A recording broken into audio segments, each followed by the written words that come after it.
गुन्ह्यांचं राज्य झालेलं आहे महाराष्ट्र म्हणजे. आणि लाडका कॉन्ट्रॅक्टर हे नवीन संकल्पना आली आहे. ठेकेदारांना 1,67,000 कोटीचे कामं बिना टेंडर नाही, टेंडर काय नॉमिनल ॲटफारमध्ये ही सगळी कामं वाटली गेलीत आणि त्यातून 20% कमिशन खोरी झाली. 20%ची कमिशनखोरी. पैसे किती होतात मोजा. उद्या तेच आहे, त्या कुंभमेळ्यामध्ये सुद्धा तसंच करणार. त्यातून सुद्धा मलिदा खाण्यासाठी फुगवून दिला आहे त्याचं बजेट. सगळी आपली माणसं नेमून पैसे वसूल करणं, पैसे जमा करणं, त्यातून पुन्हा निवडणुका जिंकणं. त्या त्र्यंबकेश्वरमध्ये एका मताला 50,000 मोजले गेलेत भाजपनी. एका मतासाठी 50,000 जर मतासाठी भारतीय जनता पक्ष देत असेल तर हा देश किती लुटून खाला आहे याचं ते उदाहरण आहे. सत्ता मिळवण्यासाठी वाटेल त्या स्तराला जायचं आणि तिथून पुन्हा सत्ता मिळवायची आणि पुन्हा पैसे लाटायचे आणि देश लुटून खिळखिळा करायचं. सामाजिक पूर्णतः व्यवस्था बिघडून टाकली आहे. काय आहे, त्यांच्याकडे दुसरे मुद्दे नाहीत. हिंदू मुस्लिम, भारत पाकिस्तान, मंदिर मस्जिद हे असं वाटून संविधानाला संपवण्याचं षडयंत्र या सगळ्या मागे आहे. पण ते बाबासाहेबांचं संविधान आहे आणि बाबासाहेबांची लेकरं जिवंत आहेत तोपर्यंत कोणाची अवकात नाही की त्याला धक्का लावू शकतील किंवा पुढे संपवण्याची कोणी हिंमत करणार नाही. मुंबईमध्ये भाजपचा महापौर झाला तर सर्वांचं कॉलर टाईट होईल असं मंगलप्रभात लोढा म्हटले. अप्रत्यक्षपणे शिवसेनेचं नाही तर भाजपनं महापौर पदावर दावा केलेला आहे. नाही, आता सगळ्याच पदावर हे काय आहे, आता दोन्ही पक्ष म्हणजे त्यांच्या ताटाखालची मांजरं आहेत. ते म्हणतील त्या पद्धतीने हे दोन्ही पक्ष वागतील. त्यांच्या सहयोगी पक्षांची अवस्था काय करून ठेवली आहे, भिगी बिल्ली अशी त्याची अवस्था आहे. त्यामुळं भारतीय जनता पक्ष म्हणजे अणभिज्ञ सम्राट झाले आहेत. ते त्यांना आता कोण थांबवू शकत नाही. त्यांना जनता रस्त्यावर उतरून त्या दिवशी पाहू आता काय अति तिथं माती होणार आहे. हे अति चाललेलं आहे. आणि मुंबईचं महापौर काय, मुंबईचं महापौरावर त्यांना बसवायचंच आहे. ह्यांचा आदेश नाही आहे, ते वरूनच आदेश आहे.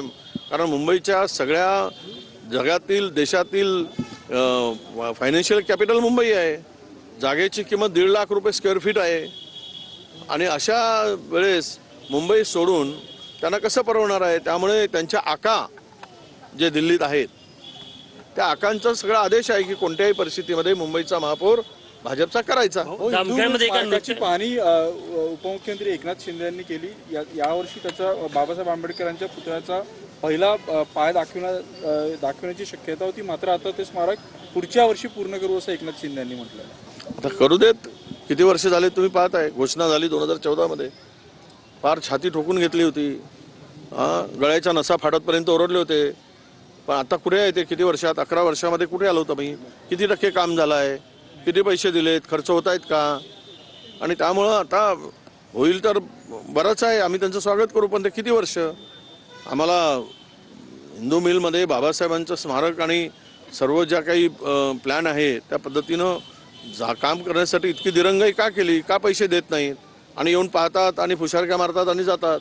अरे करायचं असेल तर 2 वर्षामध्ये काम पूर्ण झालं असतं. 11 वर्ष वाट बघायची, 10 वर्ष वाट बघायची काय गरज पडली असती. जामखेडमध्ये एका नृत्यांगीने आत्महत्या केलेली आहे. संदीप गायकवाड नावाच्या एका आरोपीवर गुन्हा दाखल झाला. तो भाजपचा पदाधिकारी आहे. अहिल्यानगर बाप तसाले तिथला जामखेड आहे की जामखेड आहे. मी म्हणलं अहिल्यानगर मधला जामखेड. तुम्ही काय म्हणताय ते तसंच आहे ना. सगळे तिकडे हिरोंची खूप भरती झाली आहे भाजपमध्ये. हिरोगिरी दाखवणं सुरू आहे आता.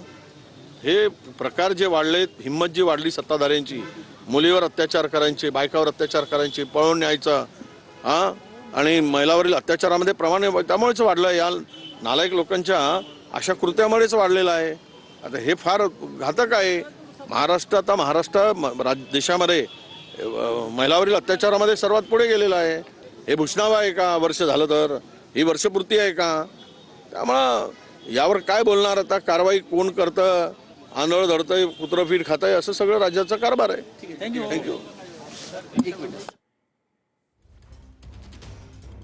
तर विजय वडेट्टीवार यांनी भाजपवरती हल्लाबोल केल्याचं आपण बघितलं. कोणत्याही परिस्थितीत मुंबईचा महापौर भाजपचा करायचा, आकाचा आदेश आहे असं देखील वडेट्टीवारांनी म्हटलंय. शिंदेची सेना, दादांची राष्ट्रवादी भाजपच्या ताटाखालची मांजर असल्याचंही वडेट्टीवारांनी म्हटलंय.